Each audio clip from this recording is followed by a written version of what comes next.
Hey guys, welcome back to another episode of the show. Thanks for tuning in with me today. I am really honored and glad that you are tuning into this one because this is going to be a phenomenal podcast. I already know it. And if you notice, I'm not in my studio. I'm in Phoenix, Arizona. I feel like I'm back home, but I get to interview someone who I think is going to have a massive impact on every single person that listens and watches this. He is not only the chaplain for the Arizona Suns, the Phoenix Suns, the Arizona Cardinals, but he has had mentored and coached and pastored so many people in the space. He has a massive church here that I am an honor to be a member of, Impact Church. And so today we want to talk about the story and why he developed this book, wrote this book, The Fire is For You. And you see all of my notes here. I read this cover to cover. I cannot recommend it more. Thank you, Travis Hearn, for being here today. Thank you for having me, and what a great intro. That's great. I'm going to hire you just to do intros. I botched that a little bit, but I wanted to make sure that we talk about this book. And so typically on the show, I like to give people value right away, and then we're going to get into the story of behind the book. Mm-hmm. So for someone listening, they could have already heard the word pastor, and they're like, oh gosh, what am I in for, right? And so I want to share a little bit about whoever is listening. They're going through a struggle, they're going through a challenge, and they're thinking, you know what? I don't think he's going to understand what I am going through. Mm-hmm. Can you speak to the heart of that person for just a moment that's going through something right now? I mean, absolutely. I think, first of all, life is hard. Life is hard. Jesus said in Matthew 5:45, he said, it rains on the just and it rains on the unjust. Like, in other words, bad things happen to good people and good things happen to bad people. I mean, this is life. This is earth. I didn't grow up in church. I've been through a lot of hell. I became a Christian after getting a DUI, getting arrested, put in jail as a senior in high school. Like that was my journey. I wasn't a church goer. I wasn't a church kid. Partied all through my childhood years and drinking and smoking weed and whatever else I could find to do that was just wild and fun and rebellious, and been through a lot, man. My mom went through several divorces. I saw a lot of hardship. I saw a lot of alcoholism, a lot of drug addiction. My mom's two sisters both died of drug overdoses, one heroin overdose. My cousin died of a heroin overdose. I've got family members still addicted to drugs, functional fentanyl, some others. I mean, it's that like you just said pastor and like made something up like this was like this, I'm so cool and successful. My family is like a Jerry Springer show. That's what my family is like. And, it's like Jerry, like that's my family. And same with my wife. I mean, when I met Natalie, she had given her life to the Lord, but she had come out of being a crystal meth addict. I mean, like we've been through stuff. And so I would say for those today that are going through stuff, hell, storms, fires, trials, valleys of the shadows of death, is that those are really working in your behalf and making you everything God wants you to become. It's like the transformation from the caterpillar to the butterfly. There's a process, and you got to go through it. And which is the reason for the title of that book is The Fire is For You, is because I think we all go through fires and tough times and challenges. And the Bible really uses three major analogies for trial. It uses storms. We're going through the storms of life. It uses fires. We're going through fires, and it uses valleys. And I think about David when he said, even though I walk through the valley of the shadow of death, I shall fear no evil, in Psalm 23:3. And I love that because like David was a shepherd, and, I relate to David because I relate to Paul as well in the New Testament because they were flawed humans who loved God, and God had a lot of grace on them and a lot of mercy on them. But David said, even though I walk through the valley of the shadow of death, right? And I think that word shadow is key. In other words, it's just a shadow. It's not really, the valley of death would be a different location than the valley of the shadow of death. And when I think of shadows, I think of a couple of things. I think of shadows are always bigger than reality. And shadows are, they've never hurt anybody. you know? And then the third thing is anywhere there's a shadow, there's a light. And if you turn and look into the light, the shadow falls directly behind you. And Jesus said in John 8:32, he said, I am the light of the world. Whoever follows me will never walk in darkness, but have the light of life. And so I think for me, from my own experience, it's like, man, I've been through a lot, and I have found and maintained my hope by just sticking close, as close as I know how to stick close to God. And you talked about, that's so good. You talked about trial. And I think there's so many times people are going through health trials, financial trials, family trial, like all of the different things. And when you're in it, it's so hard to maybe see that light. And you obviously went through something. I'm going to read a little section from your book. You said, my body was broken, my emotions were wrecked, my spirit was crushed, and my state of mind was destroyed. I was at rock bottom. And I think that can resonate with a lot of people through various things that have gone on in their life. Can you share what caused you to write those words? Yeah. The 2 years ago, a little over 2 years ago, I suffered a brain aneurysm, a massive brain bleed, a hemorrhagic stroke in the basal ganglia area of my brain. It was the mother of trials. I lost my speech, my cognition, my motor skills, my memory. I became a vegetable. I was I was ambulanced to one hospital. Then they did the brain scan, and they had to helicopter me to a level 1 trauma center. They told my wife, there's strokes, and then this is the mother of all strokes. And because of this particular bleed and where it is, the basal ganglia area is like the brainstem, the top of the brainstem. They told Natalie, we just want to warn you, the effects of this particular stroke are irreversible.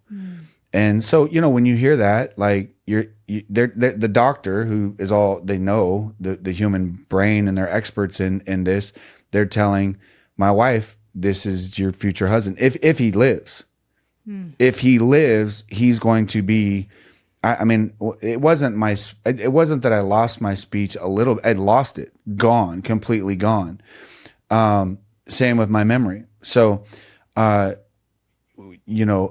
I found, God did a miracle and all those things. And that's why that part's written in there. It's like when you're at rock bottom, and there's lots of ways we get there, when you've got nothing else, there's nothing humanly in your human strength that you can do to fix a situation.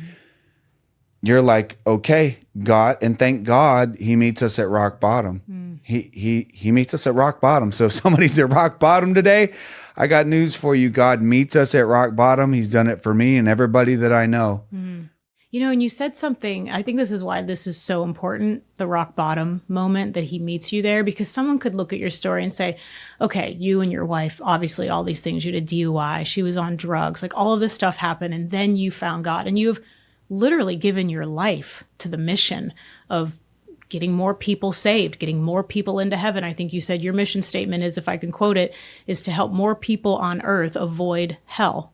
Is that summit? Yeah, I mean, I'm weird like that, because I have everybody, I think every business should have a mission statement. Every church should have a mission or a vision statement, a purpose statement. I have one for my own life, and it's just that more people go to heaven when they die, and less people will go through hell while they live. And I think Jesus affords us that. He gives us that. And so I gave my life to it. It's one of those things where when I got saved, I gave my life to Jesus. I mean, I got arrested, put in jail. Like I was a great athlete as a high school. I was a quarterback and a point guard, and I was an all-state basketball and quarterback. And when you hit rock bottom, none of that matters. Like you realize in a hurry, like all this stuff is super, super superficial and does not matter. And so I really had this defining moment, like, and I think we all go through these at different times in our life. Here's this crossroad, right? Which way am I going to go? I'm at a crossroad. Which way am I going to stay this way, or am I going to go this way? Am I going to turn left? Am I going to turn right? For me, it was like, I didn't grow up in church. I was a little bit skeptical of church. I didn't believe in God. I would say this. I would be like in the house, because my mom was pretty on fire for the Lord during high school when I wasn't. And I'd be like, okay, God, if you're real, turn the lights on. And the lights never came on. And I'm like, see, that's what I'm saying, dude. I don't believe in you. And so like, I think when I gave my life to Christ, Candy, it was just so real. It wasn't I mean, everybody was betting against me. Everybody, my friends, coaches, parents, everybody's like, oh, he'll be back out partying before the end of the summer. And I never did. And it just was like God did something so real in me, so fresh, so new, so powerful, so impactful that I wanted what God gave me. I wanted to give that to my buddies and my friends. And so that's how it started. Because people will ask me all the time, when did you get called to ministry? And I'm like, I don't know if I ever did. I really don't. Like, I've got all these pastor friends across the world that they're like, I was at camp and God called me and I had this moment. And I'm like, I don't know if that happened. I don't know if I'm still called to ministry. All I know is God, it's like a sick guy who finds a physician who wants to tell all the other sick dudes about the physician, the great physician, So that was a pivotal moment in my life. I thought I was going to play college basketball, end up going to Bible school to learn the Bible, not to go into ministry. But I was just like, dude, I want to learn the Bible. And 2 months after I gave my life to Christ, we had a missionary come through, and he was like, hey, we're looking for people to go on this missions trip to Mazatlan, Mexico, And I just felt like, I don't know if you ever felt like this, but I felt like the spotlight was on me. Like, I'm supposed to go on this for sure. So I signed up, raised my money. I started doing the training sessions, and then I got this packet in the mail from the Arizona Interscholastic Association, which is they're the organization that governs all of Arizona high school sports. Okay. It was a congratulatory packet that you made the Arizona high school all-star team for the West for basketball. Like 12 kids make that, right? I was like, yes, I've been going to this every year, watching it. I wanted to play in it one day. And I flipped the packet to the next page, and it's the exact same dates from beginning to end as this missions trip. What do I do with that? Another crossroad. Mm-hmm. So for me, I wanted to play in that, and I prayed through it, and I'm like, I'm going on this missions trip. Mm-hmm. And every parent, every dad, every coach, the AIA, I called them. Everybody said I'm crazy. The AIA said, hey, we commend you for, your heart for missions, but isn't there 51 other weeks you could go on a missions trip? And I said, yeah, but God called me on this one. And, I think that's why what you started with, being the chaplain of the Phoenix Suns for 23 years now, I think that's why I'm the chaplain. I think I gave it up, and God gave something back to me even greater than I could ever have imagined, Wow. And I can't help but think, and again, I think anyone listening right now is like, okay, you did all that and you were on fire in the beginning, and then God gave you great blessings because of it. And just 2 years ago, you almost lost your life. Mm-hmm. Do you think that God does that to us? Is that a punishment? I think sometimes people think, I'm sick, or my child has this happening, and they're like, I'm being punished by God and I've done all of these things. Is that what actually happens? I think that's a great question. And I don't see it that way. But I will say he allows some things to happen. I don't think God's up there going, I'm going to punish you and give you a stroke. I'm going to punish you and give you cancer. It's a broken world. The world, ever since Adam and Eve, we live in a fallen world. This is earth. It's not heaven. Because of that, the byproducts of a fallen world and a sinful world and a world with disease and sickness and all these things. And, I think, I'm reminded of Job in the Bible, where, he's the wealthiest man on the planet. He's righteous. He's holy. He has a great family, great wife. And then the Bible talks about how the devil's going to God and like, yeah, of course, he's got life handed to him on a silver platter. Mm-hmm. Let me at him, and God's like, just don't touch him. And so God allowed that God didn't do it, but he allowed it, right? But why did he allow it? That's crazy. Like, so Job loses all of his children. His wife turns against him, says, you cursed God and died. You must be living in sin. He wasn't. And but why? Great question. Like, why? Like, why do bad things happen to good people? Why does a God, if he loves me so much, allow this in my life? And I just think it's because trials refine us. I think that you're never as close to Christ as when you're in the middle of a crisis. I think when we're going through hell, we draw closer to heaven. I think that our prayer lives are never as strong as when we're going through something. I think there's so many things in my life. I'm like, God, get me out of this. Like, God, fix this. God, get me out of this. And I think sometimes he's probably like, you know what? I haven't had this much attention from you, Travis, in a very long time. So I think I'm going to leave you in it for a little while, And but what does it produce in us? What do the trials produce in us? And that's where I am. Like, I had a massive stroke. It came out of nowhere. On Thursday, I was given an A+ health rating by a life insurance company. On Monday, I had a massive brain bleed. You know, talking about coming out of nowhere. On Friday, our church, Impact Church, our worship team, Impact Worship, released their very first song ever produced. It's written and recorded and produced into the world on all music platforms. This was November 11th of 2022. This is crazy. And that song was called He Is the Miracle. Right? It's the first song we've ever wrote. We didn't even know what we were doing. Then on Sunday, I preached a sermon titled He Is the Miracle. And I preach with conviction that, hey, God still does modern day miracles, and God can heal your marriage and raise your marriage back to life. God can heal your body. And that's the whole sermon, right? Then on Sunday afternoon, our song, He Is the Miracle, charted on the iTunes charts all the way to number 1, which is unheard of. We don't even know what we're doing. We've never done this before. Wow. Then on Monday, I needed the very miracle I just told the world that God still does. Do I think that God gave me a stroke? No. Do I think that he allowed me to go through it? Yes, because I think there's a responsibility that comes with pain and trauma and hardship and trial. And that if we're really going to turn our trials into triumph, then it becomes our life message.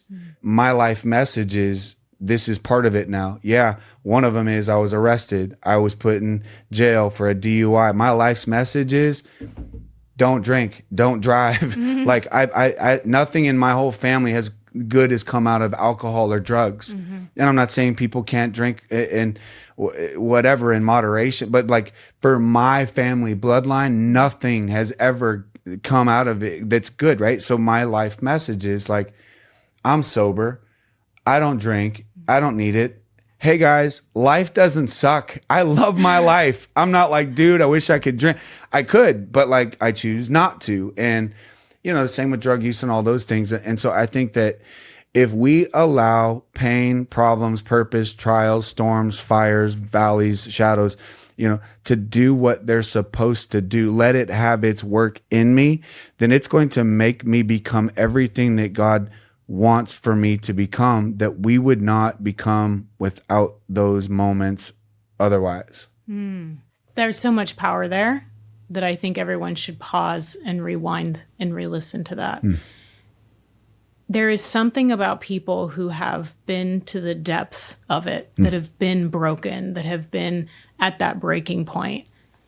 There's just a fire that's not only do they come out of, but that just like ignites inside of them. And I think sometimes when we're suffering in it, we don't realize that there is a lesson or a message or something. And I think that on the other side of it, some people will listen to you and say, well, that's really great because you're on the other side of it. But my child's still an addict, or I lost my dad or my spouse or whatever the situation may be. And it's like they get stuck in the suffering. Do you think God wants us to get stuck in the suffering? Is that why we have the fire? What is the lesson that you've learned? Because you've pastored so many people that have gone through things. Does God want us to suffer? There's an element to God where God suffers because he loves us as his children. And to see, if you're a parent, you know what this is like when you see your child, going the wrong way. That makes me suffer to some degree. When you have a grandchild, when your husband is whatever, he's dealing with something, you suffer, you feel it. Your wife, something's, you feel that your husband or God is Father God. So I think he feels that, but the subtitle of my book, The Fire Is For You, is In the Flames of Suffering, right? A miracle is forged. I think miracles are always forged inside of the suffering. That's where they happen. Otherwise we wouldn't need them. That miracles wouldn't exist if you didn't need a miracle. So it's interesting to me because, and I'm really not out of it. I mean, it's been a little bit over 2 years, but the whole right side of my body's still numb, right? So here's what I would say is not why God, but what God. Not why is this happening to me, but what are you wanting from me because of this? So for me, you and I have talked so much offline that I think we're kind of geared and built from the same cloth, but like I'm a fighter. So it's like what I just told you the story, but let's look at it in context. Impact Worship releases their first song called He Is the Miracle. I preach a sermon called He Is the Miracle. It goes to number 1. The very next day, I need the miracle that I just told the world that God does. That feels, now don't think I'm crazy, but I am crazy, but that feels like a direct attack from the enemy, the devil. You can't tell me it doesn't feel like that, because like that, I am in great health, A+ health rating. He is the miracle song. He is the miracle sermon. I'm trying to encourage y'all that God still does miracles. And then boom, I get hit and I need this miracle. So now it's like putting your faith to the test, putting my wife's faith to the test. This is your new husband. Be ready, be prepared. The effects of this particular stroke are irreversible. So Natalie, being a woman of God, I don't know if I can remember what page, but I'm going to try my best on this. I found it right here. Natalie, she goes, it's page 34. She's like, I'm not going to buy what the doctor, we love doctors. Y'all, if you're doctors, we love you. You're experts in your field, but like you're a physician, but like he's the great physician. So like Natalie's, you got to be careful whose voice you listen to in life, period. So your own voice can deceive you, the devil's voice, your friend's voice, experts' voices. God's voice, he has the final word. So whatever situation somebody's going through, it's like draw close to God. Let this trial bring you closer to him. Let this trial get you back in church. Let this trial ease you back into the word of God or whatever. Let it build you, not break you. And then Natalie goes straight to the word right after the doctor says it. She goes straight to the word, straight to the Bible. Lord, I need something. And she goes straight, he takes her to Acts 3:16. By faith in the name of Jesus, this man whom you see and know was made strong. It is Jesus' name and the faith that comes through him that has completely healed him, as you can all see. As you can all see, like I'm healed, right? So the crazy thing to me is like, when you talk about purpose of trial or pain, I think it's a test to grow us, but also like, what are you going to do with that? What's Candy going to do with the hell she went through? Bury it? That does nothing. Oh, I'm a fighter. So I'm going to tell the whole freaking world about it, because there's people that are going through, it says in Jonah, remember the story of Jonah? Jonah is called, God says, I need you to go to Nineveh and preach the gospel, right?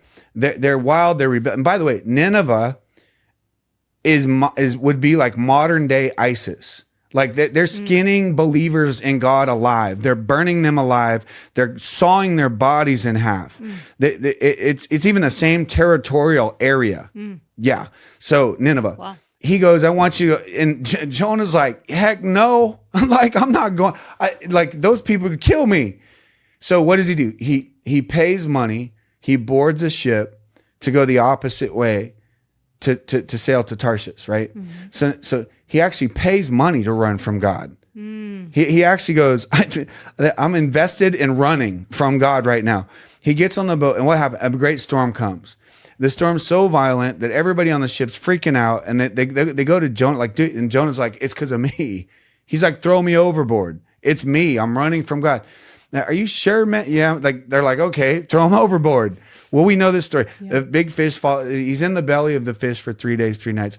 But in Jonah chapter 2, verse 1, it says, from inside the belly of the well, Jonah prayed. That's the point. Inside the belly of the, when I'm at rock bottom, I'm inside the belly of the well. It's God, you got my attention. God often knocks you flat on your back in order to get you to look up at him. So good. Like inside the belly of the well, Jonah prayed. I always think about like, that's crazy. How crazy would that be? Like I'm inside the belly. And then what happens in that story is 3 days, 3 nights, which is symbolic of Jesus being buried 3 days, 3 nights.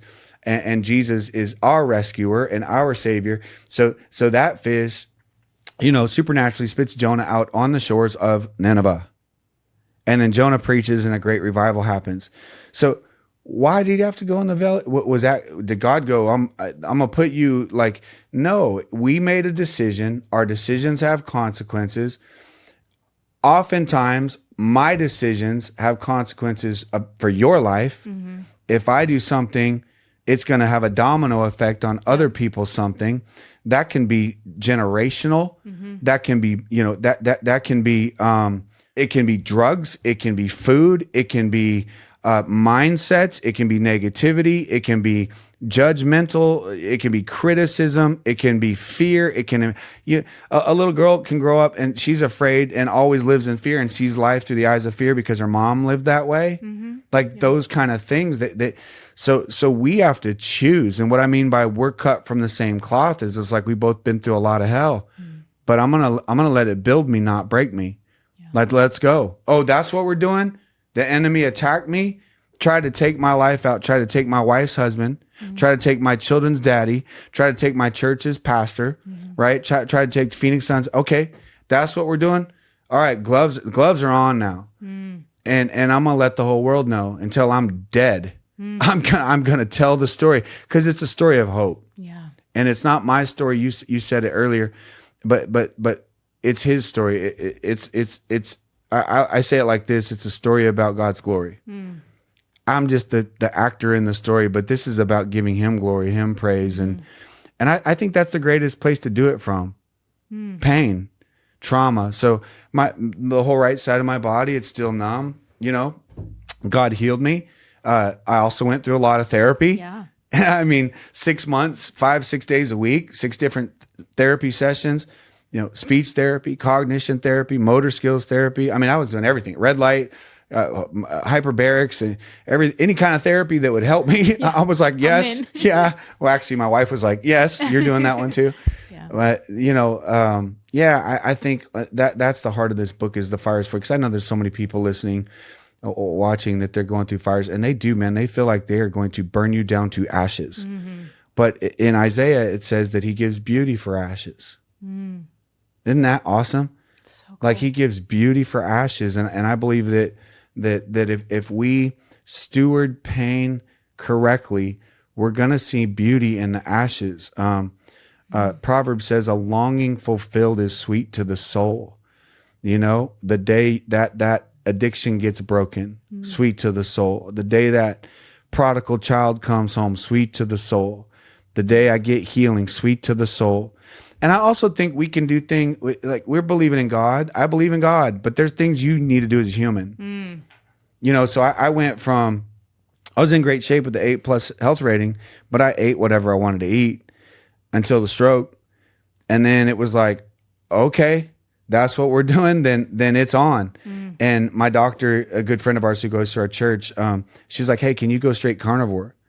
And I was like, I'll do whatever you tell me to do. And she's like, well, the brain gets very little blood flow to it. So first of all, you need to be working out, physical therapy. That's how it started. Yeah. And but second of all, we want to get your body's inflammation down as absolute fast as possible and as as bedrock bottom as possible. So carbs are inflammatory, all of them. We kid ourselves and go, there's clean carbs, healthy carbs. They're all inflammatory. So her point was, if we can get your brain's inflammation to go down, it's going to give it the best chance to heal fully. So I went straight carnivore. I mean, two straight years. I don't know if I ate a gram of carbs. If I did, someone slipped one in on me or something. Without you knowing. without me knowing. But like, same with I used to drink the sugary coffees and like, I'm human. Give me some syrup in that thing. Right. Give me some sugar. Make it taste good. Yeah. And so for, since that hospital, I have black coffee only, and I drink a coffee, which you had some. I did. It was amazing. It's called Purified, that we cook it up at home, and it's clean, and you can only do the hydro water. But it's been a journey. And I think if we steward pain well, it's like it wakes us up. And I think we fall to sleep in life, and it's like, okay, I'm going to wake up. And I think that in Romans 8:28, he talks about how God works all things together for the good of those who love him and are called by his purpose. Well, it's like works for the good doesn't necessarily mean it's going to be good. Right. There's all these dominoes. If I have to go through this and it helps somebody 300 years from now, then it's working it out for good. If I wouldn't have made it, and I would have passed away, I got to trust God that it's working it out for the good. Hey, listen, this is one thing I've been through in 2 years. My 12-year-old nephew died 3 months later from the stroke. My mom's husband, my stepfather, he's a man of God, worked for his church, good dude, man. They were married 23 years. He got an aggressive cancer this last year, and he passed away within months. Life is hard. Yeah. But I believe if we steward the trauma well, the pain well, it'll work for us and not against us. Yeah, and you said something. There's two different angles I want to go, because I don't want to miss this for everyone listening. Often the pain, the fire is happening to you, right? Like we'll say, for example, with your stroke, it wasn't like there was things that you were necessarily choosing or doing or decisions that you were making. Whoosh, this just happened to you. And now you have to try to figure out where the blessing is, how to get through it, how to listen to what you just said to tens of thousands of people about the miracle. But there's another part where I think sometimes we make decisions that cause pain, whether for ourselves or for our families. And sometimes I've often called it the slow fade, right? It's like the one decision, the one little thing that we do that then somehow snowballs into these big, painful situations that we don't know how to get out of. Yeah. So the person that's maybe listening is like, look, it wasn't a stroke, but I made this bad decision with money, or I made this bad decision with doing drugs or the wrong people. How do you ever get out of that situation and learn through that? Because that's a whole other kind of fire. For myself, I can tell you, I always say that I don't learn through all of the wins. Like all of the big wins that I had in life and in business and in investing, I didn't learn from those things. I learned from the ones I made the bad decision. Yeah. How do you help people through that? Or how can they get out of the fire more quickly than suffering in it? I think, I don't know if this, would resonate with people, but this is what I think. I think that the fire, it might happen to you, but it's supposed to go through you. There's again, going back to the purpose, there's a bigger purpose. I think we've all done this. We've all had hardship that we caused. We've all had hardship that somebody else caused. We've put people through hell. People put us through hell. We've done people dirty. People have done us dirty. We made a bad decision. It affected other people. They made a bad decision. It affected me. We all probably have this all going on simultaneously at the same time. I think, like, what's the next right move? So wherever I am now, it's like, dude, what did I do? I blew it. I lost all my money. I tried this business thing. It failed. What I say with our church is I say, let's fall to the top. Let's fail our way to the top. Let's fail our way into success. Like, that's okay. What do you mean? We fail. Great. Let's go again. We fail. Let's go again. Great. Let's fail. Like, fail your way to the top. My relationship, man, I thought I was going to be married forever. It ended in divorce. Okay. Well, welcome to humanity, man. Like, marriage is tough stuff. Relationships, Natalie and I have been married 27 years. We're pastors. Hey, we'd both tell you marriage is tough stuff. Like, and watching my mom, go through divorces and things, like, man, failure is just a part of life. But if we can look at failure as a pathway to success, you're right. Me too. I learned so much more from all my failures. and everybody wants to talk about everything they're good at and what they've done well and how to, like, if you just do these 3 easy steps, you'll be like, that's just crap. Like, let's start talking about failures, because the things that we learn through those, they also scream in my own soul louder than the successes. The failures do. They're like, like, you blew that, dude, or you know, and often too, I want to say this. Let me flip this upside down. There are people that you might be God's chosen one, and because of that, people around you get affected and targeted. Like for example, Jesus's close friend was a guy named Lazarus. Lazarus died. Jesus raised him back from the dead, and then the Bible says that the people wanted to kill Lazarus. Why? Wasn't because of Lazarus. It was because of Jesus. So Lazarus got a target on his back because Jesus was who he said he was, right? And thinking about that for a minute, because it's like maybe you're set apart by God for God, and then you know, people around you are going through stuff simply because that mantle is so heavy on your life. You know, I would pray Psalm 91 over you. If you don't know Psalm 91, read it. It's short and sweet, but it's a psalm of protection. But he talks about, you know, David goes, 10,000 may fall at my side, but it won't touch you. 10,000 may fall at your side, won't touch you. That's a crazy thought, you know. But going back to your specific question, I think that if we're in a situation where we've made the choice, there's an old saying, you know, you make your choices and your choices make you. So we got to live with it. There's consequences, man, but we all have consequences to our choices. The consequences might be hard, but I think they can teach us. Solomon said, sometimes it takes a painful situation to make us change our ways. I wish it wasn't that way. Well, and if I wrote that, I would say every time. Yeah. Like, right. But yeah. And I think that, you know, it's interesting because I work with a lot of successful entrepreneurs and people who have built wealth. And I also see this commonality, which you've worked with, obviously, super successful athletes and people as well. But it's almost like there's this new age of thinking, for lack of a better word, that it's us, right? Like you had said, like you also have to do your part. I think there's a lot of times where that can almost become a negative, where then we think it's all us and that God isn't working through us and that every win is ours and every loss is an attack. And I hear this stuff where people are like, well, you got to, you know, meditate and set the intention and see what it is that you want and all of this stuff. But it always comes back to like, it's you, like the people are like, you're doing it.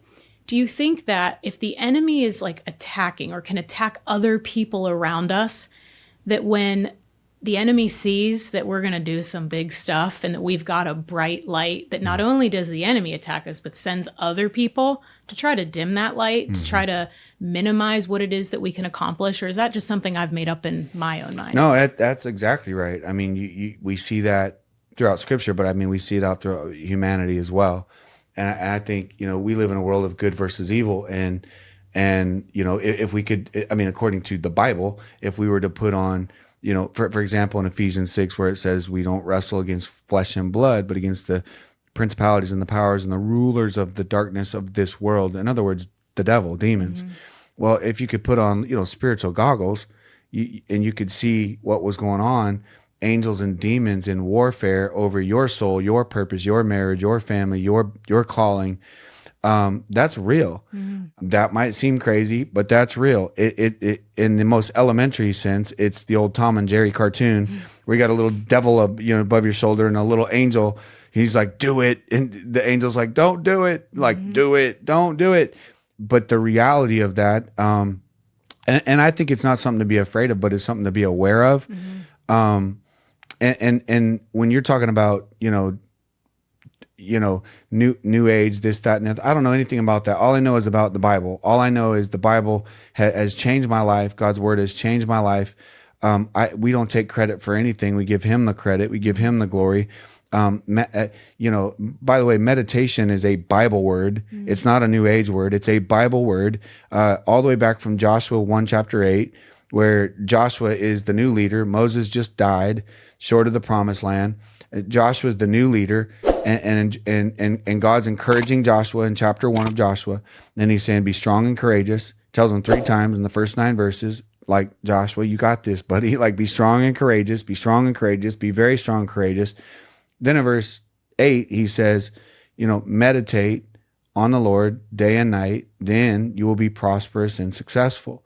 So how are we prosperous? What's real prosperity and success? So yeah, I pastor athletes, celebrities, people with, but I also, we're in Scottsdale, Arizona. I mean, this is the business hub of the world, basically, or at least one of them. A lot of people with a lot of money, a lot of wealth, who are super broken and not fulfilled, and they're not prosperous. They might have money, but they're not prosperous. You might have wealth, but that's not prosperity. Prosperity is peace and true peace. Not, you can't. This is the thing. If somebody, when I first started in pro sports, and I did a chapel, and I'm starstruck. I'm 25 or whatever I was, and I'm like when I started in the NBA, Shaq and Kobe were teammates. Oh. Wow. For the Lakers. I remember the first time seeing them in the hallway, and I got around the corner. I called Natalie, and I'm like, oh my gosh. Like, first of all, this man is huge. Like, his leg is as big as my body. Like, I said that. And eventually got to know Shaq because he became a Phoenix Sun. But at first I'm starstruck. Then within a few games, there was an athlete. I would never name the name, but there was an athlete that walked in, and he's bawling. And it's like, you got to play a game here in a few minutes. Man, I need to talk. Like, I've done some really bad things. He starts telling me the things that he's done, and they were bad things, right? That was when the starstruck went away. That was when it was like, dude, these people are human. You cut them, they bleed. They have emotions, they have pain, they have suffering, right? Same with the business owner. And the higher you go, the more lonely it feels.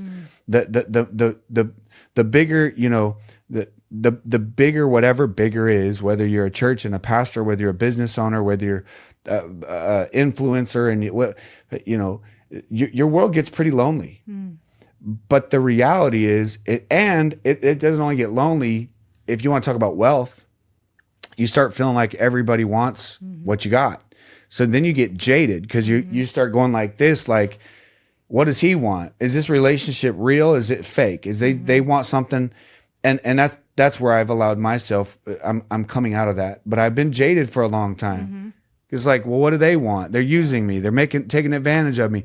So I think when we look at that verse, meditate, what is meditation? Meditation is simply focused thinking. That's all it is. It's not like some weird, freaky, we go up to Sedona, Arizona, and like it's just focused thinking. Yeah. Meditate on the Lord, on his word, day and night. Meditate on the word, the Bible, day and night. Then you will be prosperous and successful. Well, the Bible's, you can even not believe in the Bible, but you can't deny it's a great book of values. And if you walk those out, there's going to be joy. I mean, this is, just take the 10 Commandments and Exodus 20. Thou shalt not murder. I mean, the world would be a better place without killing each other. Like, that's kind of a good idea, It's like, you shall not commit adultery. I mean, yeah, that's probably a good rule, whether you believe in it or not. That's a good one. Right. It's like, there's a psalm that says, happier those who obey the Lord's commands. And it's like, yeah, the Bible's not a book of bummers. It's a book of freedom. And all the pain we wouldn't feel if we just meditate on the Lord day and night, and then we will be prosperous and successful. It was good. And it ties into this next thought, because you mentioned successful, you mentioned wealth. And I think that we see this. When I did the research for the first book, Wealth Habits, we did a bunch of research about people that acquired money and acquired wealth and how they felt broke and bankrupt, even though to the world they had all of this. It's the story that we've all probably heard, one where someone has it all and then they commit suicide, or they just completely what is that we are either not acknowledging, that we're ignoring? What is that you can acquire everything that the world says that you should and still feel so broken and bankrupt inside. This is so good because this is literally what the book of Ecclesiastes in the Bible is about. Ecclesiastes is a book that King Solomon wrote, who is the wisest man who ever lived, the Bible says. And the whole book of Ecclesiastes is about Solomon trying to find purpose. And he goes, man, I've tried money. Nope, that's not it. I've tried women. That's not it. Relationship. Mm-hmm. I've tried fun, enjoyment, entertainment. Like he goes, I've denied myself nothing under the sun. Mm-hmm. I've tried it all. Right? That's what we do. It's like, you ever heard this story? It's about how, how hunters hunt wolves in the snow. And they, the story is, I don't even know if it's real, but it's great. It's a great story. But the story is the hunter takes his knife blade and he coats it with animal blood, and then he freezes it, and then he coats it with another layer of animal blood, and then he freezes it a second time, and then he coats it with a third layer of animal blood, and he freezes it the third time. And then it's in the middle of the night and he goes out and he sticks the knife in the ground, but with the blade facing up. And he goes to bed. And then the wolf, he starts to smell animal blood and he thinks this is an animal. So he goes over and he starts licking on the blade. And he gets through the first layer of ice and tastes the blood. And he's like, oh, yeah, baby. Yeah, that's good stuff. And then he starts licking more feverishly and faster through the second layer of ice and gets to the second layer of blood. And he's like, whoo. And all of a sudden he gets to the third layer. And now he's licking the keen edge of the knife blade. Doesn't know it, and he's lacerating his mouth all open, and he's tasting the blood, think it's the animal blood, but he's drinking his own blood now, and he dies. So I told you it's a great story. That's what we do. We go money, lick, lick, lick. Relationships. We go drugs. Got to keep up, man. I better take a hit. I better use Adderall all day or Coke. I got to keep up, man. I'm burning it on both ends. And what happens is we're looking for purpose, but we're looking in all the wrong places. We're trying to find purpose in success. We're trying to find purpose in wealth. We're trying to find purpose in a woman or man. We're trying to find purpose, in pleasure or whatever it is. And in essence, we're licking the knife blade, and eventually we realize like this is all just leading to death. And money, money is not bad. Money's a neutral, right? So like for everybody that has or has none, like money is neutral. Money can be used for bad and it can be used for good. The people who find the most purpose and joy in life use their money for good. In other words, to bless others, that you're blessed to be a blessing. If you're just taking in, you're just a money glutton. By the way, you're miserable. And that's what the word miser comes from. A miser, you're miserable. Miser is like, I'm selfish. I'm stockpiling. I'm storing. I'm in the Bible. What I do with all that? Build bigger barns. You're miserable. I keep building, but it's not that you. I had an interview with Rev Run from Run DMC. I interviewed him on my stage at church in year 3 in 2013, and of course, Rev Run, Run DMC. He goes. I was asking him how he found Christ, and he goes, "Well, my top was my bottom." And I said, "Tell me." And he goes, I had everything. I had everything. I had all the money you can imagine. I had all the women. I had everything. I'm sitting in my bathtub with a pile of weed on the bathtub. I'm smoking out. And he's like, that's when I got saved. He goes, I had everything and I had nothing. And I right there by myself, nobody in the room. I just like, Jesus, I want a relationship with you. But he said this statement, and this is like one of those statements that just hit. He said, it's okay to have stuff as long as stuff doesn't have you. How do you know it's okay to have stuff, fancy cars and, the nice homes and, if you do really well, you're like, man, I'm gonna get me some Louis Vuittons. If I do really, really well, I'm gonna get me, a Bentley, or I'm gonna get me a Rolls Royce, a Cullinan. Come on, somebody. Yeah. I'm gonna get me a Cullinan. I got accused for having a Cullinan. I don't. I have a Toyota Tundra. But if anybody wants to give me a Cullinan, I would be happy to be accused of having a Cullinan. But like, you do really well and you get stuff. It's okay to have stuff. It is, as long as stuff doesn't have you. Well, how do you know if stuff has you? Look at your generosity. Look at your giving out, not just your taking in, right? And because you're going to get to the end of your life, we all are, I am, we're going to be on our deathbed one day, and we're not going to be like, hey, babe, Natalie, one more time before I take my last breath, can I see my bank account? Yeah. I need the trust, the trust app so I can look at my trust. You know what? All those awards I received, could you bring them? I just want to stare at them for a minute. Like, none of it cares. And we work our whole lives for this stuff. And then you're like, why? Like, why? What's the purpose? I'm rambling, but I'm thinking about the Dead Sea. And I'm thinking about the Dead Sea because the Dead Sea is dead. Dead. Nothing can live in the Dead Sea. It's 33% salinity. That's a lot of salt, man. The Pacific Ocean is 3%. Imagine 33%. It's dead. Why is it dead? It's dead. No plant life can live in it. No sea life can live in it. It's the Dead Sea. Great name for something that everything dead can't. So the why though? The why is because it has a fresh water running in. The Jordan River is running into it, but it's got no rivers running out. No outlet. It's just give me, take, consume. And what you consume ends up consuming you. Oh, so good. And I think why is it that as humans, it's like we have to scratch the itch. We have to get the bag. We have to get the car. We have to get the bigger house, especially coming from nothing, right? We often have to do that. And then it's like, I can speak personally, and I can talk about people who've done it. It's like, you got to you get the car, and within 5 minutes, that feeling dies. Yes. I have had more fulfillment, happiness, and joy from driving that car off the lot, 5 minutes, maybe 5 days, maybe. I've never had it happen, but I've heard it can happen for as long as 5 days.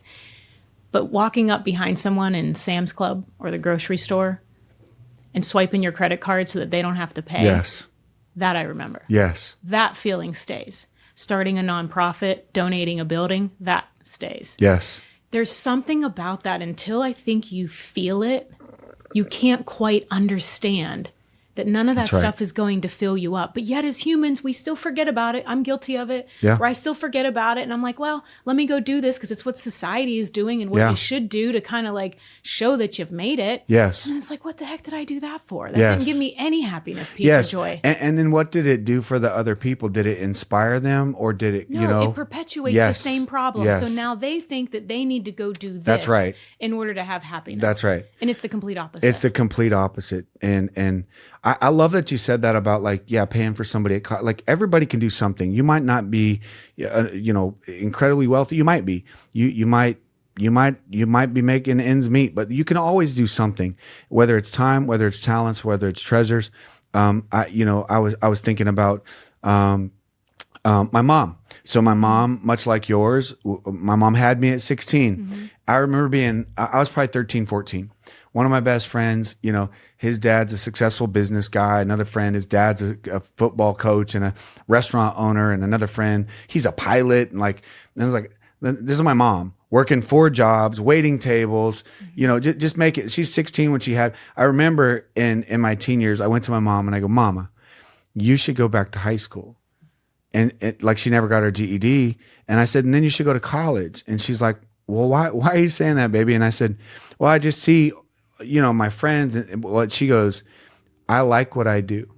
And she goes, maybe someday I will do that. But right now, the flexibility and the jobs that I have allows me to be at every single one of your games. And I played a lot of them. Basketball, football, baseball, all year round since I was a little boy. My mother never missed a game ever and was at most of my practices. Road games, home games, didn't matter. Out-of-state games, Mama was there. then when the kids, me and my sisters got older, my mom got her GED, and then around 40 years old, went back and got her college degree and doesn't even need it. It's just to do it, you know, but it's like, those are the things, the priorities. Like, what was she doing for me? She's saying, I'm putting off my life to help give you yours. And I think that's the secret sauce of life. You know, I got my first royalty. Yeah, I did. I know. And I was like, and you know, I was like, that's cool. I've never had a substantial book royalty. And then I went to Natalie and I go, hey, my wife, and I said, I have a question, and I'm going to tell you this because I'm actually going to do this tomorrow. And by the time this airs, it will already be done, but they don't know it's happening. But there's 3 individuals that worked their butts off with me on getting this book out. That I said, I want to take that and divide it and give it to them. And ask my wife, is that cool with you? And she's like, of course, you know, and it's a sizable royalty. We're not talking $100 or something like that. Would be easy to give away. Right. Of course. Yeah. Right. And even that, I'm a pastor and I'm human. And one day I'm like, I'm not doing it. Next day I'm like, why don't I make it less? Like, you know, and they're like, just give it away, man. They worked their tails off to make this thing come about. Not for me, for you. Yeah. For the listeners. And what would that, like, I think until people have done that, you don't realize that. Could you take it, cut it in half, put some in crypto or whatever, you know, and give them the other. But I just think that always you'd be, for me, I always would go back to that. Like if you had that gut instinct to do it, and then you try to rationalize all the reasons why you shouldn't. Yeah. Personally, you got to go with the gut instinct of what you're supposed to do because that will pay dividends that you can't even measure. I love what you said when I podcasted you. You talked about how, you know, intellect versus instinct. Sometimes we allow our intellect, but that instinct, it's probably right. Yeah. It's probably right. And then when it comes to blessing others, it's always right. Jesus said in Acts, he said it's more blessed to give than it is to receive. Well, yeah. But you're right. Same thing, man. You know, you and I grew up with we're in poverty. So we get to where we can do okay. And we're like, I'm buying that and I'm buying that. And man, I never had that. So I'm buying 18 of those. And like, and you realize it's like, but that didn't make me any happier. Right. None of it. So like what makes us, I'm not saying money can't give you opportunities that you wouldn't otherwise have. But what do those opportunities create? Right. Like, we get to go on some vacations as a family. It's about the family. And yeah, the vacation, the trip, it's fun, but it's the family time. That's what mattered. Yeah. And I just think for especially your audience, your listeners, and because there's so many people that are successful, they're crushing it, business owners crushing it, who are probably, hey, you might be thinking about right now taking your life, and by the whole world looks at you like you're the man or you're the woman, like you're crushing, but you know deep down inside, like, no, I'm crushed. And I would just tell you that that's a lie of the enemy. Like God gave you life. There's a purpose for your life. If you learn to flip the thing upside down. See, the world is about a king. The world is about power. The world is about serve me, self-service. Where Jesus came around, who is the king of all kings, and he goes, I didn't come to serve. I came to be served. I came to serve. But it's that nonstop, like giving out, like lay your life down, right? For those that you love. And I don't even know how we got off on this topic, but it feels right, doesn't it? It feels right. It feels like if we could learn to stop licking those knife blades of life and stop being Dead Sea business owners, find something as a business that you believe in and give to it consistently, not once, let it become a part of you, not, one time. As a human too, right? Yeah. It might be a church. It might be a missions program. It might be, I don't know, whatever, feeding the homeless, whatever it is. It might be a rehab. Like, man, people, when we realize true okay, I got a story. I got to tell this story. Tell it. This is such a good story. Okay, first of all, I'll end with the punchline. True living comes from giving. I would agree with that. Okay? Not getting. So my best friend's little sister, this was, 15-something years, 17 years ago. My best friend's younger sister at the time, she was 27 or 28 years old. Her name was Christina. She was a triathlete, a student at Gonzaga Law, going to be a lawyer from Gonzaga University or Gonzaga, however you say that. And she got diagnosed with cancer, and she lived 4 months and passed away. We were all devastated. They all are up in Spokane, Washington, and I'm in Phoenix, Arizona. So I've got to book a last minute flight from Phoenix to Spokane. I'm crushed. I don't feel like doing this. I mean, I want to be there, but I don't feel like traveling and all that. So, and of course, I have to book a Southwest ticket. They're the only ones that had the flight to get me there in time. And so I'm like, I got like the last ticket on the plane, which means I'm going to be on the last boarding. I'm on boarding group Z or something like. You're going to be by the bathrooms. I'm going to be in the back by the bathrooms, right? Yeah. So I'm like so I get in the back. I'm by the back. The plane's packed. I'm like, God, I do not, and I repeat, Lord, I do not want somebody sitting by me. Amen. Like, I know I'm a Cashing in pastor. my chips. Yes. If I've ever done anything for you, Lord, please let this be and so I'm sitting there and, I got my headphones on. I got my hat low because I'm like, I don't want to be bothered. I'm signaling, don't bother me. And nobody's getting on the plane. And I'm like, yes, it's like that 5-minute window where nobody's getting on. And I'm like, yes, Lord, let's go, Lord. And then right before they shut the door, this brother walked on the plane. I mean, big dude, jack dude. He's got a flat billed hat, turned cockeyed, says club something or another. He's got gold chains. I know there's one seat on this plane and it's right by me, right?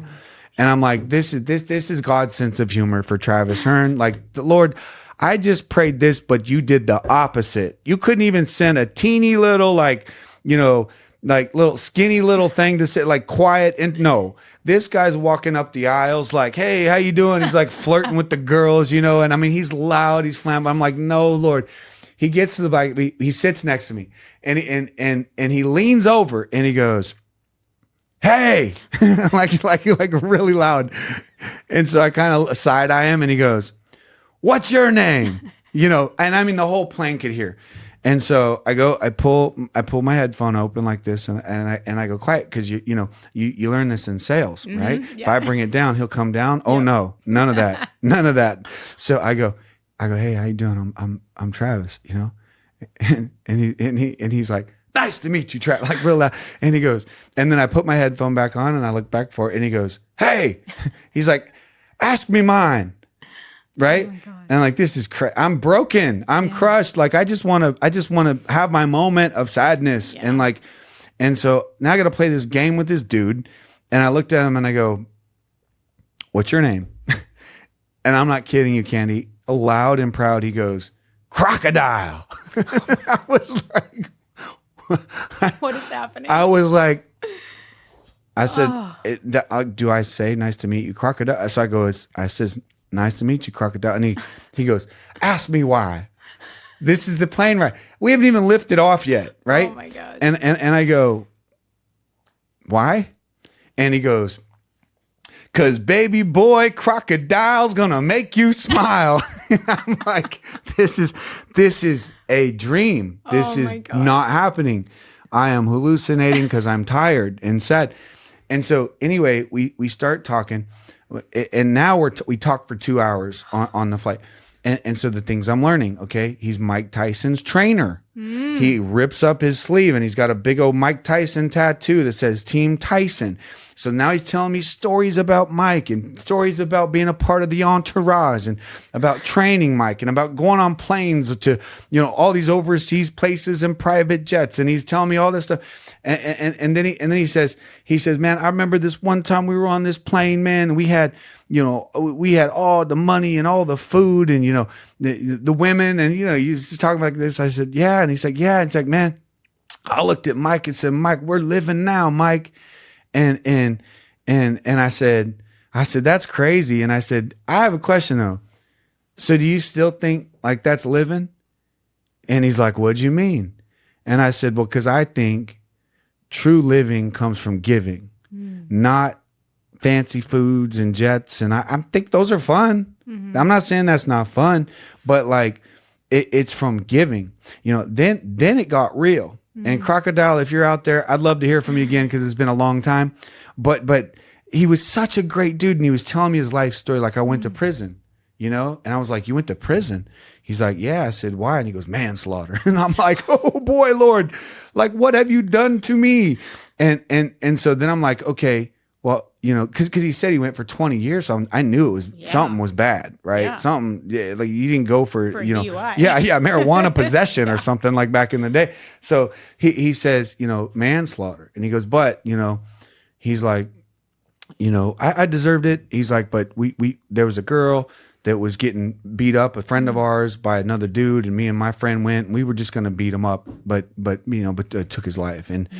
And so then it turns into like, you know, we're talking about church, and we're talking about Jesus, and we're talking about prayer, and he's talking about how his grandma raised him in church, but then I don't know, I've tried this religion, I've tried that religion. We're about to land. So I'm texting Natalie all of this, and she's like, Travis, do not give him your number. Like she's like, I'm Googling him. She's like, he's definitely his trainer and all this stuff. But and so we land, you know, and he's like, Pastor, man, I've enjoyed my time so much. He's like, man, can I get your number? And I'm like, of course, man. Like, I don't want to die. You can have my number. And but all that to say that, like, first of all, you never know what's on the other side of somebody's face. And I had a mentor tell me when I was in my 20s, before I walked into my first pro athlete locker room, he said, hey, Travis, before you walk in there, he goes, just know this, behind every face, there's a drama unfolding. And I think about that, like, how many people around us do we know that we just go, hey, how you doing? Good, but it's not good. Yeah. There's drama unfolding, and looking for ways to give to them, not money, but like time, talent, treasure, a listening ear, comfort, prayer. That's where I find that whether you have a little or you have a lot, that's all here, neither here nor there.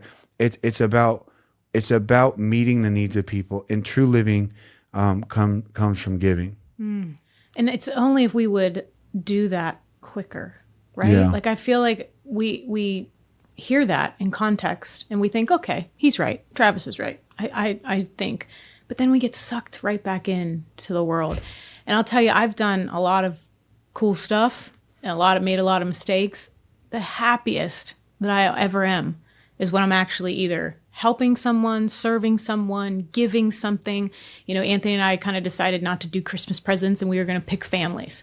And so we, you know, reached out to you, and you connected us to the right people. And that to me was the coolest thing. Yes. Like, seeing all those gifts that were given to like 4 families that that's way cooler than anything I'm going to get that I'm not even going to remember. Like, and I think sometimes, like, we forget that. And it's like, you have to make that a habit. It's like making giving as a habit, because I think the world is teaching us to get through consumerism, through marketing, through all of that stuff. Like, oh, you need this next thing to be significant. You need this next thing to look whatever you want to look. And it's like, man, the happiest I've ever been in my life is when I do stuff like that. Yes. You know, it's I did 62 charity events for nonprofit. Didn't make a dime. Cost me money. Cost me everything. And it's like, they were the happiest moments, and I didn't make a dime. I didn't get a dime. I didn't benefit in any way. Right. And so I just think, I love that. I think that that's so important. But and I wish we did it sooner. I think too, it's about like the message, giving it. Like you and I podcasted, you as well. I podcasted you. Well, you have stories, messages, hurts, pains, trauma. Giving that away it's like Paul said in the Bible, I pour myself out like a drink offering. It's like when you pour out your life, your every drip, every drop, God supernaturally fills it back up. That's where I find, like, there's sometimes I'm talking to people and, you know, I feel goosebumps all over my body, or I feel tears coming to my eyes, just because maybe I said something nice, which is a little bit out of normal for me, because like I got to really try to be nice. And I'm like, man, I say something nice and I can feel my body reacts to it physically, from a physiological standpoint. If I'm at Costco and I'd be paying for somebody's, I would feel that.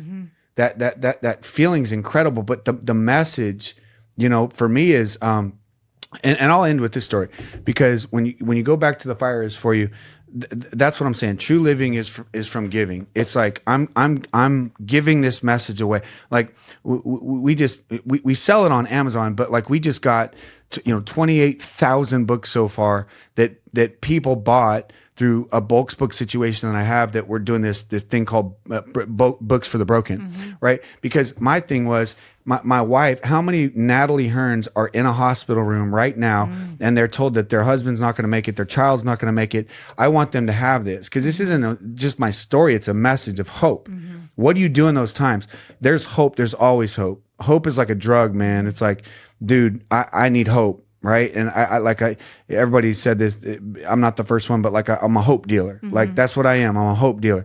Rick Warren says, Pastor Rick Warren, he goes, you can live, 40 days without food, 7 days without water, but you can't live a single second without hope. Like the Chicago or the LA Tribune interviewed me about this book, and they go, if you could sum it up in one thought, what are you trying to do with it? And I said, give hope. Like we got to have hope. So the idea of hope, but so we've had donors come in and go, boom, boom, boom, boom, because we're giving it for free.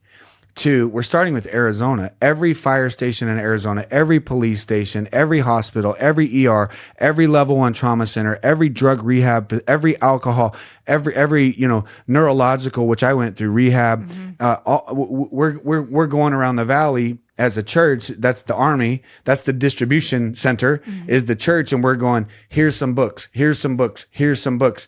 The idea is that somebody else paid for them. And we're giving them to you. And that money, by the way, I don't make any money on it, $0. So Books for the Broken, if you want to give to it, it's on travishearn.com. That's a $5 book. And then you pay the money, $5, the book gets shipped to the church, we give it away. So if you want your own copy, you can go to Amazon or whatever. Yeah, get a royalty on that one. But the point is like to give it.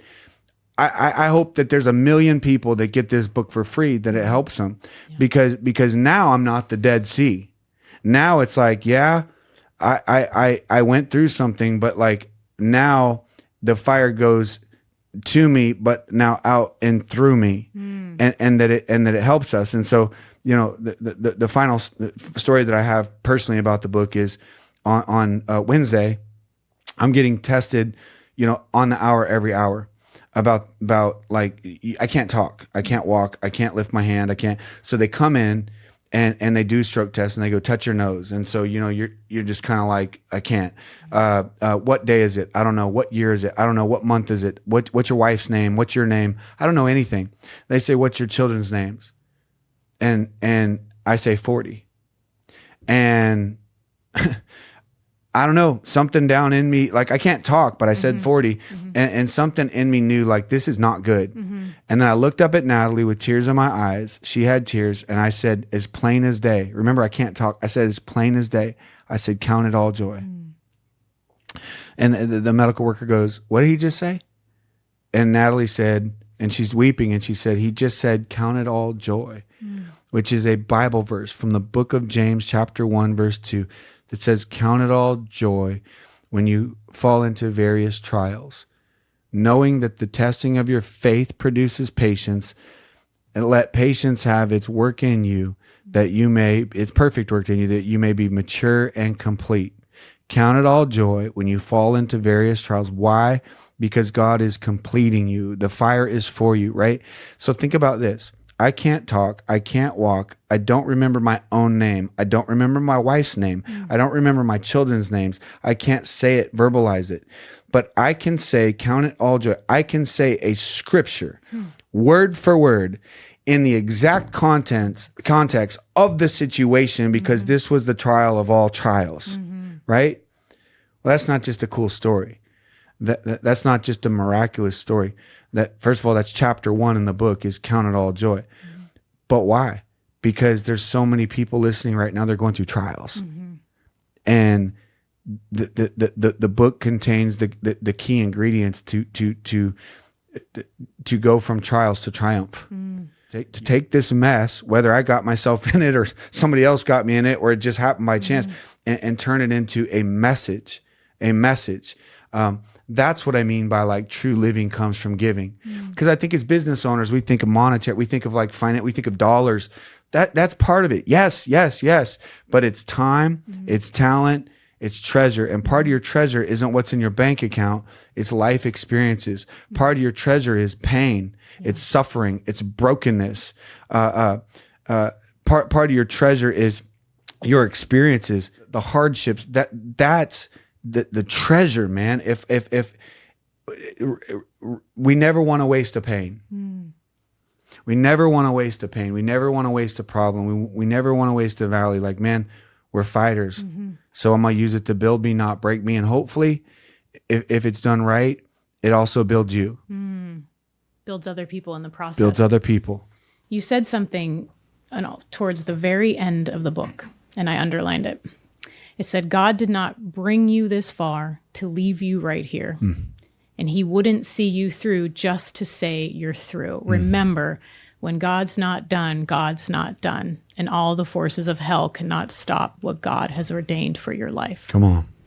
Someone that's listening, that's going, all right, I get it. Count it all joy. The fire is for me. But man, this is really hard. What do they do next? You said in the beginning, it's all in what you do next. It's what you focus on. What is the next thing, if you were going through a fire right now, that you would do next? I love what, so Coach Monty Williams is one of my closest friends. He used to be the Phoenix Suns head coach. He was the coach when I went through the stroke. Monty's a man of God. We used to say Monty-isms. Like, he has all these things he says that you're like, dude, that's good. Like, he's like a pastor in disguise as a basketball coach, you know? But he used to say, everything you want in life is on the other side of hard. So true. Everything you want in life is on the other side of hard. And I think for those that are in the middle of that fire, knowing, first of all, number one, that the fire is for you, not against you. It feels like it's going to burn you down, but it's going to build you up. The Bible says it refines you and it purifies you, just like fire purifies gold. It burns out the impurities out of our lives. It draws us closer to Jesus, that we're never as close to Christ as when we're in the middle of a crisis. It increases our faith. Our faith is tested. Our faith is tried. But everything that we want in life is on the other side of hard. So you've got to do hard things. Another one, Monty used to say to his teammates, I'm not calling you out, I'm calling you up. I love that. It's like, hey, maybe God's using this to call you up. Maybe God's using this to give you a testimony, a story about God's glory. What the word of God says in Revelation 4, it says we overcome by the blood of the Lamb, Jesus, and the word of our testimony. And so your story is not meant to be buried. It is meant to be told. That's a testimony. You can't have a testimony if you don't tell it. You know, you're just stuffing it, and it's like you buried it. I think of the story Jesus talked about the talents, and one guy buried them. Well, you know, the other people took the talents and multiplied. A talent could be your story. Don't bury it.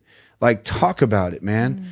What girls, Candy, in the world need to hear the pain you went through at whatever age you went through it.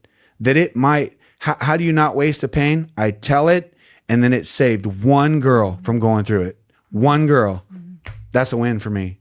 That's a win. If I can tell my story and it saves one man, one human, one woman from getting arrested, getting a DUI, if it can save one person from even trying a drug, trying heroin, it can say, if I could just tell and it's one person, man, then I didn't waste it. It's worth it. It's worth the story. Because the fire isn't just for you, it's actually for everyone else too. Absolutely, yeah. It's so good. Where can everyone find it? Amazon? TravisHearn.com? Amazon, yeah. And Books for the Broken? TravisHearn.com is where you would go if you want to get on the Books for the Broken thing. But yeah, Amazon. Amazon's easy. Amazon, you can have it. I think if you order on Amazon, you'll get it yesterday. Yeah, exactly. All right, guys. The fire is for you. Travis Hearn. Grab your coffee. As you see, I have notes everywhere, underlined. It was so good. Thank you for what you're doing. Thank you for coming on. It was such a pleasure to have you. Thank you for having me. All right, guys, if you found value in today's episode, please leave us a review, subscribe to the show on YouTube, Apple, or wherever you tune in. Thanks again for spending this time with me today. We'll see you next time.